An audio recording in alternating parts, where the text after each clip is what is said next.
Hello everybody, and in today's video I will be teaching you how to turn off fog on Minecraft. So let's get started. Fog can be annoying for a lot of players.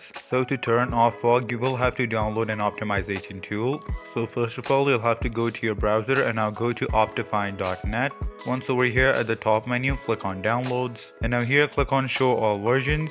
And now here you'll see all of these different versions. And then find the version you like to play on, and towards the right of it click on download, and then a pop-up ad will show up. Make sure to cancel it and then click on download once again, and now your Optifine file will be downloaded. Now on YouTube you'll find many guides telling you how to install this Optifine file. So once you have installed it, just go to the Minecraft launcher, and towards the left of the button that says play, if you see an Optifine option that means it works, then just click on play.